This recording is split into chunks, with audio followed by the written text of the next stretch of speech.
salaamaaleykum waaw mbokk internet niñ koy waxee Yasmina la dellusiwaat na namoon naa leen namoon nga meen maa ngi leen di nuyu ku nekk jox naa leen seen wàccuwaay na ma leen ko waxoon du ma bàyyi dara muy sedd ak li si pet fii la roq bi tàngee fii la cin bi di baxee ñoo ngi fii tey fas yéene ànd ak yéen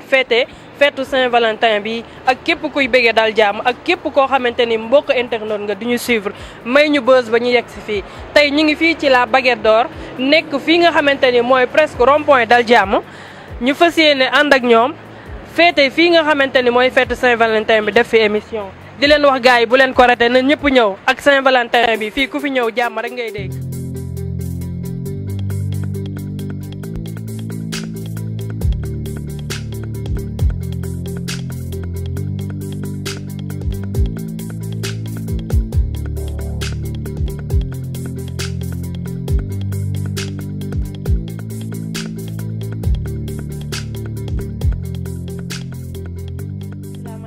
internet yéen ñi safoo di seetaan Yasmina saa su ne nuyu naa leen ku nekk jox naa leen seen wàccuwaay di ñaan yàlla na leen yàlla defal jàmm jamono ji képp ku may seetaan ak ku may bégee ak ki may Yasmina buzz ak waa dal jàmm fàttewuma kenn di leen souhaiter une très bonne fête de Saint-Valentin ndax tey moo ñu fi indi nekkul lu ñu war a sàqal bés ndax man jàpp naa ne mbëggeel chaque jour lañ koy dund amour yu nekk sama digganteeg nag ak waa dal jàmm ñu may ma fit ba fu ma jëm xoggaliku moo tax tey jii ma leen di sant di leen gërëm bàyyiwuma technicien caméraman kenn yéen ñëpp sama jinne caméraman yi laay njëkkee ba pare ni ko mbër yi defee di dellu di présenter kii nga xamante ni mooy sama gan gi ñu koy wax monsieur Diadj nekk sama expert en couple dinaa ko bàyyi mu gën a présenter boppam gën a wax mooy kan liñ naan defoon nañ ko daaw mu jig ñu ren ñu dàbbali ko te ren a ren mooy gën a saf sax kon boog ma bàyyi sama expert couple monsieur Diadj mu wax boppam. asalaamaaleykum wa rahmatullahi taala wa barakaatuhu maa ngi nuyu àdduna yëpp waaw fu waay mën a na rek di ma dégg rek xamal ni yaa ngi ci biir waaw kontaan ci yéen ñeen ñëpp yàlla nañu yàlla defal jàmm ak salaam bismillah. waaw bëgg naa nga wax sa tur àdduna yëpp di ko dégg nga répété waat ko encore une fois ndaxte li ñu naan defoon nañ ko daaw mu jig ñu dàbbali ko ren suñu jeeg ya nga yeboon daaw ren ñoo la laaj moo tax ma bëgg nga dàbbali waat sa tur ñëpp di la dégg. voilà c'est Diadji Ba waaw màggee HLM 4 yaroo fa diggante HLM 4 ak fi nit dalal jàmm bi nii waaw kontaan ci yéen ñëpp. la jotaay bi ni mu koy waxee tey yéen lañ fi nekkal muy bisu mbëggeel Saint-Valentin ñu fas yéene ànd ak yéen partager ak yéen li nga xamante ni dund ngeen ko ci bànneex ci mbégte ci naqar fas yéene ko def jotaayu waxtaan gën a ñaaxaat jigéen ñi gën a dellusiwaat góor ñi gën a génne ñi nga xamante ni mooy góor ñi jigéen ñi ci mbaraan gi ëpp gi ñu nekkee waa sama expert ginnaaw bi ñu nuyoo askan bi tey dama bëgg d'abord li nga xamante ni mooy bisu Saint-Valentin bi nga tekkil ñu ko est-ce que yow ci sa gis-gis Saint-Valentin dañ ko war a mbëggeel dañ ko war a sàqal bés wala amour la boo xamante ni chaque jour que jëfee war nañ koo mën a dund. waaw xam nga relation yàlla dafa def ni dafa war a nekk toujours mais pas pour benn jour rek et que lépp loo ci gis dafa war a gudd fan quoi. cela veut dire bëggante du benn jour dafa war a gudd fan mu ànd ak yërmande ànd ak sutura ànd ak kóllëre waaw donc de ce fait xale yi nag léegi waaw xale yi léegi problème mu éducation la ñu am moo waral relation yi di def quelques mois quelques jours donc quelques années kóllëre bi fecceeku quoi mais loolu du àdduna moo tax nañu yaraat xale yi. nañu yaraat xale yi ñu tegu fu ñu war a tegu mais yar gi nag moom fi mu gën a mën a neexee dafa commencer par ñaari waajur yi parce que jonge la xam nga jonge nag moom ça ne veut pas dire que ni da ngay màgg di ko rattraper non da nga ci judd màgg ci yaru ci donc da ngay ñëw fekk papa ju yaru jonge yaay ju yaru jonge boo màggee ci loolu boo jongewul dinañ la ko laaj parce que nee nañ képp ku juddu ci tàgg bu naawul jaaxal ay mbokkam donc kon nag xale yi nañ defaruwaat gën a rafetal seen dund waaw am kóllëre donc di ci xool goro yi parce que yow mi ñëw sëy si sa papay jabar sa papa la sa yaayu jabar sa yaay la donc bu sëy gi amee kilifa rek relation bi dina mën a egg fañ ko nammee njaboot gi dinañu barkeel donc loolu laa doon ñamal gum ci xale yi pour le moment. pour le moment waa léegi ñu ñëw ci jigéen bi nga xamante ni mi ngi ci biir néegu sëyam di sëy borom këram amul lu dul bés bi niñ koy waxee rek la koy fesal mbëggeelam te ñoom ñu ngi jooy nee nañu jigéen ci biir néegu sëyam fu mu toll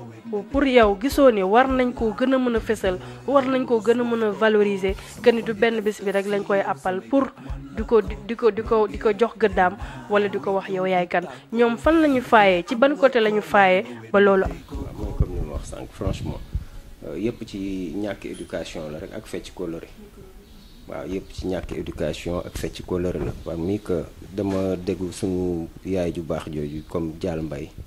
bon mu ne xale yi léegi dañoo yaradiku dañoo bew donc bew moom foo ko dugal da ngay fàtte démb bew foo ko dugal fàtte démb waaw te nit aussi ci démb ngay mën a tirer pour mën a continuer sa yoon waaw donc àdduna dafa amul solo moo tax rafetoo moom c'est très important waaw donc bu ñuy fecc kóllëre nañ jigéen ñi jox góor ñi li ñu moom góor ñi delloo jigéen ñi li ñu moom relation ay gor yuy dund la gor yiy dund ku nekk lu mu defal sa morom lu mu tuuti tuuti di nga jéem a xool lu gën a ngand nga defal ko quoi donc loolu mooy relation nañ jàppalante. beneen bi may ñëw mooy est-ce que tu trouves que ni jigéen bu nekkee ak borom këram war na di def chaque jour que jëfee muy vivre le jour au jour est-ce que jàppoo ni war naa mën a jàppale borom këram nan nga gisee la war a mën a jàppale borom këram ba mu mun a fonde xam ne ëllëg war naa am fu mu ko dugal. dara xëyul sotti ma ni ko dara xëyul sotti xam nga mag ñi ndeysaan mag ñu jëkk ñi boo gisoon duñ fa fekk immeuble mais néeg bu xat lañ fay fekk ak matelas bu ndaw ci suuf donc ñu siy ñafe di ñafe ba immeuble fekk leen fa xale yi léegi dañu yàkkamti xale yi léegi dañu yàkkamti nag moo leen di indil yenn tolof tolof yu bëri àdduna descente la jarul yàkkamti wala bu la neexee nga ni marathon la jiitu taxut a raw ki am immeuble bi xamoon ni mu ko amee ki am oto bi xamoon ni mu ko dundal yow sa dund boo bëggee mu neex boo amee njëgu warga ak suukar jéemal fexe sa borom kër bu ñëwee nga gàtte ko ci warga ak suukar bi tànk yaa ngi def noonu ëllëg bu immeuble bi ñëwee wala noonu yow nga am mérite waaw jigéenu démb dañ doon sëy pour am mérite waaw donc xale yi nag léegi dañu yàkkamti et que yàkkamti yàqule loo fa xaarul doo ko fa fekk waaw na xale yi gën a góorgóorlu ci bañ a yàkkamti. comme jàpp nga ni daal jigéen bu nekk ci biir néegu sëyam war na chaque jour di réserver wala di jàppale jëkkëram ba nga xam ne ëllëgër ci biir dinañu mën a am patrimoine comme ni ñu koy waxee mën a dugg seen biir kër dund ni seen nawle yi di dundee d'après li ñu wax loolu lay wundu kon ku nekk da ngaa war a accompagner sa borom kër ba ëllëgër ci biir mu am li moroomam yi am bañ a dund le jour au jour li ma lay laaj mooy naka nga gisee ñun suñu mbaraan yi xale jigéen ñi ni ñuy dundee mbaraan yi topp ko ba nga xam dañuy dépasser suñu âge duñu sëy wala boog ñuy tànn wala boog parents yi ci seen bopp di leen tànnal ñi nga xamante ni ñoom la ñu war a sëyal waxuma non seulement ku am rek waaye dañuy wax souvent tamit duñu dugg biir kër goro. waaw doy na waar ma ne ko doy na waar waaw mooy li ma wax sànq ba léegi rek cela veut dire yàkkamti moo leen di dugal ci yàqule et que ak intérêt personnel yeewu ak muus bokkul ku yeewu mooy ku intelligent ku muus mooy intérêt personnel donc tant que ñi ngi dawal intérêt personnel problème day commencer poser mooy kii mi ngi ñëw dugg si est-ce que am na oto wala lu muy liggéey donc foofu intérêt mi ngi fay commencer dugg nañu xool li tubaab di wax le sang ne ment pas deret du fen kéwal du tëb doom jëbët nañu xool comme mag ñi fi ñu ko daan xoolee ba tax ay gor bari woon Sénégal nañ ko delloo foofu ñu yaraat xale yi ñu gore sa borom kër sa frère la boo ko soutenirul koy soutenir ki la jural doom boo ko soutenirul da nga xamul rek waaye bu doom yi màggee nga comprendre nañu jàppale seen borom kër yi nañu jàppale soxna yi. àdduna say société la parce que fi nit di defaroo pour nite donc loolu kenn waru ko caaxaane waaw nañu gën a xoolaat seen bopp àdduna amul solo te lépp dafa gaaw ndaw dafa gaaw trop jigéen bu see 1 an rek presque boo ko xoolee nekkatul xale ci jëmm ci lépp xëy na ku góor ki sax mën na bañ a gis la mu doon seet foofu parce que dara desatu fa mais gor ak kóllëre moo ko fay baax ak am kilifa moo tax xale yi nañu amaat kilifa lu ñuy def nañuy am ñu ciy seet loolu moo leen di jàppale seen ëllëg mu rafet waaw nañu gën a xoolaat seen bopp bu baax a baax. waa léegi dañuy ñëw balaa maa yegg ci mbaraanu xale góor yi metti yi nga xam ne léegi ñoo ko dàq jigéen ñi dama lay laaj exactement selon yow lan mooy kilifa laay laaj nga tekkil ñu ko ba pare ñu doog a dugg ci débat bi góor ñi naan souvent di tëgg seen dënn di wax kilifa pour yow kilifa nan la war a mën a mel. waaw kilifa moom jarul firi mustaas wala fëgg sa dënn kilifa boo ko xoolee ci kilifa diine yi ku ci gën a yaru nga ne kilifa dafay yaru. kilifa dafay yaru ba pare am kilifa nit nu mu mën a doon nu mu mën a toll war na mën a am kilifa muy jigéen muy góor ba sa kilifa bu ñëwee bu waxee rek nga freiné nit dafa war a am frein dañ naan oto moo am frein mais nit tam dafa war a am frein xottu yaramam oto la buy daw xel mee koy dawal kilifa mooy nit ki nga xamante ni dangay am yar am teggin am savoir vivre am looy xool am looy jomb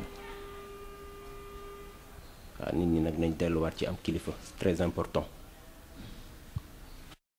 li tax ma laaj la loolu xam nga da ngay gis macha allah dañuy wax naan kilifa du ci mbubu du ci juddu du ci daraja kilifa dañuy wax souvent kenn ci kàddu la ndax mooy tax nga doon royukaay ba foo taxawee ñu ne waajaa ngi nii loolu laa lay laaj yow naka nga ko gisee. waaw mooy liñ la wax xam nga ku ñu yarul moom mënoo nekk kilifa parce que foo waxee nit ñi daw wala ñu ragal la may wala ñu ragal nga dugg ci biir kër gu mu mën a doon loolu matoo kilifa. wala mooy koo xamante ni du sàmm kàddoom. maanaam kilifa mooy ku responsable ci lépp lu mu def dafa war a rafet parce que da ngay xalaat que ni looy def xale yi ngi lay xool te xale yi yow yaa la war a jàngal loolu mooy kilifa. kilifa këram dafa war a neex mbedd mi dafa war a neex. ku mu jotanteel ci gisanteeg yow mu war a neex loolu mooy kilifa quelqu'un qui est responsable. léegi mbaraanu xale yu góor yi metti yow nan nga ko gisee de telle sorte que des fois dañuy am embarras de choix sax pour mën a jël soxna à temps. mbaraan moom xam nga nag xam nga am na ni nga xamante ni bref dafa nekkul li nga xam lu logique la quoi parce que da nga xam li nga bëgg bon boo xamee li nga bëgg daw yootu ko téye mu doy la sëkk am na yi nga xamante ni doo ko def. waaw donc xëy na li ñuy dañ di xale amuñu kilifa amuñu ku leen niital yoon bi ba tax dañuy defe ne jigéen la rek daw fuñ képp fii bu ñu demee ba am expérience gis la ñu bëgg daw naat ci mais lépp ci xam-xam la rek lu tegu waaw tey bu ñu amoon xam-xam am na yenn xam duñ ci yàq sax seen bopp parce que tamit góor ay balam day gaaw a jeex de tant que yaa ngi jël sa bal di ko bazarder après di nga toll fi nga xam ne la nga yor yëpp doo leen mën a dara de téye sa bopp c'est très important loolu mooy fooru góor. man je pensais que loolu ci jigéen nag la baaxoo. non góor dafa war a téye boppam ba naaw mooy tax jigéen boo téye mu toog ci bu dee cadre góor ak jigéen mais bu fekkee que ni yaa ngi fobeere sa bopp di jël say balu mete di ko dóor fu ne dama mel ne comme mete booy jël fu ne nga tiire rek dana am fi nga toll boo nga bëgg a tiire mu tëla moo waral gars yi di daw ci garab yi xale yu góor yi yam leen xool leen lu baax ngeen téye doylu c'est très important. voilà. léegi dafa am benn médecin bu ma waxooloon expert souvent que ni góor ñi dañuy jël ay Viagra duñu tudd tur ndaxte bu boobaa tooñ lay doon mais gisoo ni yow waruñu delluwaat ci cosaanu maam yi ay ñoom soble ay ñoom meew yi nga xam ne dafa naturel te dina leen permettre seen soxna bi ñu nekkal du leen gaaw a abandonné naka nga gis léegi foo tourné góor ñi li ngay gis mooy ñi ngi dem ci pharmacie yi di jëndi ay produits yoo xamante ne dañ koy naan pour mun a yëg seen bopp lan ngay lancé góor ñooñu ndax lii ma lay laaj nit wala kilifa moo toog jooy ma ko te bëgg na ci trouver solution moo tax ma laaj la yow lan moo ci sa xalaat ci loolu. voilà donc xam nga man produit pharmacie lu ci bëri surtout ci cadre ay nga yëg sa bopp loolu lu ci bëri day am ay effets secondaires donc da ngay dem ba da ngay dépendre ci loolu boo ko amul doo mën a dem donc loolu nag attention xale yi tamit nañ ci xoolaat seen bopp bu baax a baax a baax am na ay garab yi nga xam ni reen yi nga xam ni wala sax même ay mbuumu saab-saab bi nga xam dañ ko doon togg di lekk da saab-saab waaw ak yeneen mais problème bi en est que ci lekk gën baax régime alimentaire bi ñu amoon démb ak bu tey moo wute démb liñ doon wax ci tubaab yi ci nooy ñun ñoo nooy léegi parmi que suñu régime alimentaire moo changé dara baaxut ci ba pare ñu bëgg a daw ci pharmacie bi arrête bu dee ci wàllu ngóor a dem leen ci garabu olof yi ngeen jël seen cere mbuum yeeg yu baax yooyu am na solo trop ci nit am na xam boo koy lekkee tout le temps da ngay nekk nit ku normal ba pare nag ñuy éviter di lekk yu gras affaire demee noonu diwlin bu bëri xale yi jigéen ñi tamit dimbale leen xale yu góor yi ngeen bàyyi jimbo yi épices yu ëpp yi dimbale leen yéen a ngi lor seen bopp parce que li ngeen bëgg moom ngeen di loree seen njaboot yi leen togg bi neex kër ga lal bi du neex donc c'est pas normal na togg bi naqadi sax lal bi neex moo gën.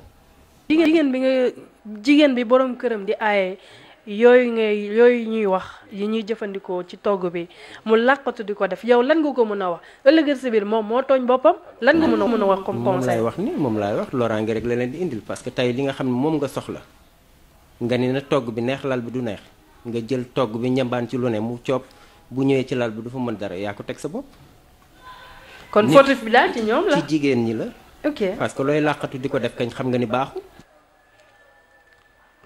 donc sama mbokk jigéen yi yéen a ko dégg je crois que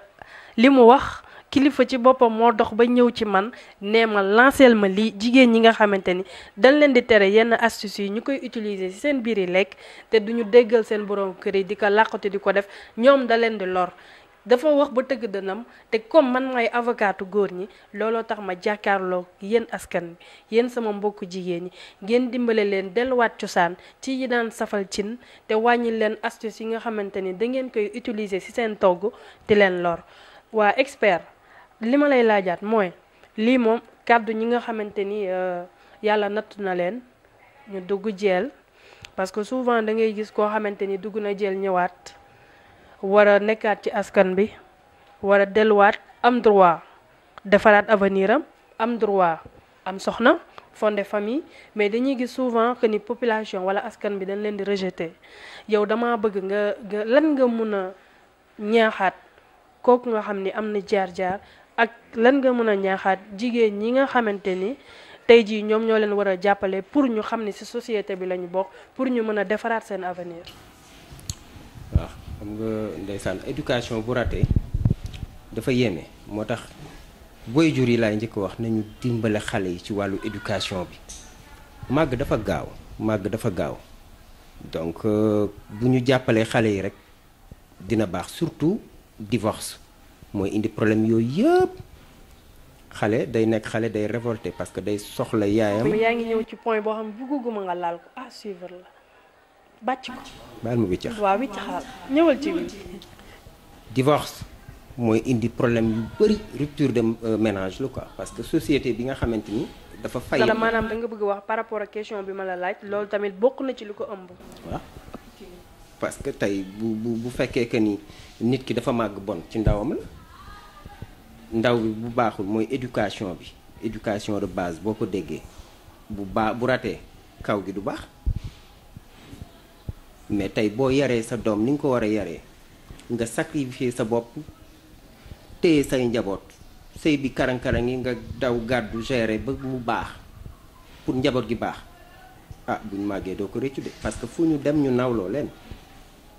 bu boobaa fu ñu dem ñu nawloo leen te boo tëddee nelaw mais bu fekkee ni da nga teel a abandonné sa ménage yooyu mooy indi yu raté yooyu mooy waral ñu dem ba nga xam ne société beeg ñëpp dañ leen di abandonné. mais ci wayjur yi la xale dañ koy war a dimbale bu fekkente ni ay xar lañ ñun duñu ay xar ay nit lañ yàlla dafa soxla borom xel moo tax mu jël ñaari wayjur yu mat sëkk dénk leen doom pour ñu mën ci dimbale xale bi ba bu màggee mën a jëriñu ci askan bi mënuñ jëriñu ci ñoom mais nag bu demee ba nga xamante ne affaire bi raté na ba xale bi dem bu bëgg dellusiwaat tamit aussi loolu tamit dañ ci war a jàpp waaw parce que buñ ci jàppul it suñu kaw lay këpp waat waaw donc nañ ciy jàpp nag tout le temps ci yërmande àdduna yërmande rek la ak sutura ak partage waaye. gis nga ni war na mën a am chance su war a mën a jël jigéen wala denc jigéen comme ay nawleem par rapport ak fi nga xam ni jaar na fa kon lancé boobu tey ngay jox xale jigéen ñi kenn nañu may chance ñi nga xamante ni parcours bu doy waar la ñu am waaye mën naa am buñ leen dimbalee tafaat lañ ci seen bopp walandeet yoon bi ñu mel ni seen morom. waaw man li may njëkk wax mooy na ñooñu ci njëkk boppam defaru ba pare doog a dem song ji lu baax parce que nit boo bëggee lu baax da ngay baax. boo bëggee lu baax da ngay baax man mii sama doom doo ñëw am noomel ma la koy may duma la ko may parce que bëgguma ay sët yu nga xam ne dañu déraper. maanaam yow da nga xool par rapport ak éducation. oui c'est très important parce que nit bu yaruwul nga jox ko sa doom ay sët yu yaruwul la lay indil na xale yu góor yi yaruwaat pour war a mën a gérer seen njaboot yi ñu yaru askan bi gën a naataat gën a rafetaat mel ni avant 80. ñu delluwaat ci base mbëggeel ba tey mani la jigéen nan la war a jógee ci biir néegam yow mon expert est-ce que gisoo ni nga xam ne moom la jigéen di amee ay astuce am ci biir néegam jaaduwul mu wutal waayam ay astuce bu soloo mu solu bu defaroo mu defaru bu paree mu pare parce que gars yi dañuy kaas loolu dañ may woo di kaas loolu ak jigéen bi nga xamante ni mbooleem lu ko jëkkëram wutal ci lu rafet du nekkul lu muy solu muy gis balaa moo mën a solu rek xew am lan ngay wax jigéen yooyu. waaw xam nga ndeysaan man dama xaw a fekkee tuuti sunu papa yi quoi te ma gisoon ñu galant trop te génération boobu ñëpp mag ñëpp noonu lañ meloon mooy ku sa borom kër ñëw yaa ngi daw ci di ko occuper parce que bu njëkkee ñëw ci ngay njëkk jël paan dugal ci ndox bi pédicure ak manucure xewul léegi de yàgg na de dugal sa tànk lal sa serviette dugal seen tànk raxas ba mu set. donc xale yi léegi kenn defatu ko ci ndox sax pour nga may ko sa jëkkër mu naan c'est un problème donc kon baat la ñuy xëccoo ñoom pour ñoom ñooy jëkkër yi xale yi jigéen ñi léegi pour ñoom ñooy jëkkër yi looloo tax affaire yi dérapé de looloo tax affaire yi metti jëkkër yi nag di jéem a jël li ñu moom muy seen kàddu ñu koy xëccanteeg ñoom mais lépp ci ñàkk éducation la parce que ku gis sa yaay nu muy sëyee mu rafet boo màggee noonu rek ngay sëyee xale yi nañu defar waat góor amul lu dul kàddu ci biir këram bu leen xëccoo góor ñi seeni kàddu soxlawul sëriñtu soxlawul dara soxlawul dara kër bu amee jàmm ak salaam toggal lu neex gérer sa borom kër ci ni nga ko war a gérer occuper ko bu baax a baax ci wàllu kilifteef soxlawul ngay dem di gàllaaju faw gor gu ne boo ko defalee loolu mu téye la nañu delluwaat ci wàllu yar c'est très important. waa gis naa ni xam naa ni suñu fin d'émission ñëw na di kontaan di bëgg ci waa Baguette d'Or ndax tey jii ñoo ñu may plateau bu nice bi jox ñu jumtukaayu nice yi kon amuñu seen fay li may dellu si waat mooy lan mooy sa mot de la fin ci li nga xamante ni tey moo ñu fi indi muy mbëggeel ndaxte yee nga jigéen ñi yee nga góor ñi jox nga jeunes yi tamit conseil ci seen wàllu relation ak ci seen nekkin yee nga tamit jigéen ñi seen biir néegu sëy ak seen biir kër nan lañu war a nekkee. ma lay laaj en général ban lancé ak lan ngay tëjee ci li nga xamante ni mooy feetu mbëggeel bi ñu fi indi. waaw nañ ci nekk chaque jour buñ ko jëlal benn fan loolu affaire tubaab la mais nañ ci nekk chaque jour nañuy gore chaque jour nañu am yërmande chaque jour nañu am sutura chaque jour nañu am partage chaque jour nañuy jéem a bàyyi xel ni xale yi léegi ñoo ñu gën a muus parce que loo def ñu ngi lay xool. comme dañu nekk ak suñuy njaboot bëgg bu ñu génnee ëllëg ñu nekk ay référence ñun parents yi nañu nekk ay modèle bëggante bi nag na gën a tar bëggante du ràpp bëggante mooy yërmande di nga nekk ak sa petite sœur nga bëgg jëkkëram bëgg ko ba xam yërëm ko ba dee yow it bëggal sa soxna yërëm ko ba dee parce que sa jabar jooju dana la defal li nga xam ni sa sœur du la ko defal de nañu bëggante ba naaw ba ñuy màgget bay lox man moom ci laa teg sama tànk ku ci tegul sa tànk bu ma la gisee dinaa la wax sa bopp maa kontaan ci yow. waa léegi kontaan nañ ci yow ci jotaay bi nga xamante ni def nañ ko ak yow ndax ku nekk may nga ko lu mu yóbbaale di la remercier dal jàmm di kontaan bu baax ci invitation bi ñu def ak yow muy suñu